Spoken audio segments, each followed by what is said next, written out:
ভোটের লড়াইয়ে নোয়াখালী থেকে যোগ দিচ্ছেন সহকর্মী সামদানি হক নাজুম।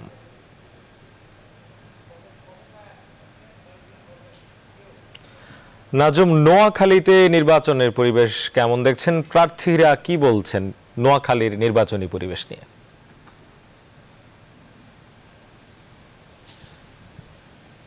জায়েদ, আপনাকে ধন্যবাদ। আমরা নোয়াখালী যে নির্বাচনী পরিবেশের কথা বলছেন, এখানে কিছুটা ব্যতিক্রম আমরা দেখতে পাচ্ছি যে কিছু কিছু দলের প্রার্থীরা তারা মাঠে আছেন প্রচারণায়, আবার কিছু কিছু দল তারা এখনো প্রচারণায় নামেননি।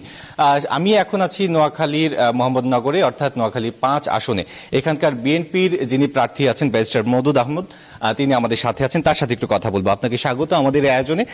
আমার জানার জায়গাটা হলো যে আমরা নোয়াখালী ঘুরলাম, বিএনপির প্রার্থীদের খুব একটা পোস্টার আমাদের চোখে পড়েনি, সেই সাথে আপনারা প্রচারণার মাঠেও নেই, সেটা কেন? এই নির্বাচনী এলাকা থেকে আমি 5 বার জয়লাভ করেছি বর্তমান প্রতিদ্বন্দ্বীর বিরুদ্ধে। আমার স্ত্রীও 2 বার জয়লাভ করেছেন সরাসরি নির্বাচনে। এখানে আমাদের বিপুল জনপ্রিয়তা। যখন প্রতীক বরাদ্দ হয়ে গেল, প্রতীক বরাদ্দ 10 তারিখে হয়েছে, সেদিন এখানে আমরা একটা সভার আয়োজন করেছিলাম। সে হাজার হাজার মানুষ সমাগম দেখে সরকার পক্ষ বুঝতে পারল যে মাঠে ময়দানে তাদের ভোট নাই। তো বসুরহাটটা হয়ে গেল, কিন্তু পরের দিন যখন কবিরহাটে করতে গেলাম, কবিরহাটেও সেরকম বিশাল সমাবেশ, কিন্তু সেদিন অস্ত্রধারীরা আওয়ামী লীগের, যুবলীগের, ছাত্রলীগের তারা অতর্কিতভাবে হামলা চালায়, দিবালোকে প্রকাশ্যে হাতে অস্ত্র নিয়ে ককটেল ফুটিয়ে, বোমা ফুটিয়ে সেই সভাটার করতে দেয়নি। আমি রওনা হয়ে গেছিলাম। আমি পথে অপেক্ষা করলাম, রিটার্নিং অফিসারের সঙ্গে কথা বললাম, এসপি সাহেবের সঙ্গে কথা বললাম।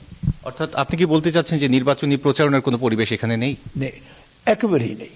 আমি বলছি, এটা এই জন্য বলছি যে সেদিন থেকে শুরু হলো যে আমরা আর কোনো প্রচারণা করতে পারি নাই। এবং মন্ত্রী মহোদয়, আমার এখানে প্রতিদ্বন্দ্বী হলেন আওয়ামী লীগের সাধারণ সম্পাদক, তিনি প্রকাশ্যে, তিনি তার নেতা কর্মী, যাদের কি বলে না, যাদেরকে আমরা সন্ত্রাসী বলি, কারণ তাদের প্রত্যেকের হাতে অস্ত্র আছে। আচ্ছা, নির্বাচন কমিশন তো বলছে যে লেভেল প্লেইং ফিল্ড তৈরি হয়েছে, সেক্ষেত্রে আপনারা আস্থা রাখতে পারছেন না? এটা একেবারে মিথ্যা কথা, সম্পূর্ণভাবে মিথ্যা কথা। প্রধান নির্বাচন কমিশনের মুখে এটা সাজে না, তিনি মিথ্যা।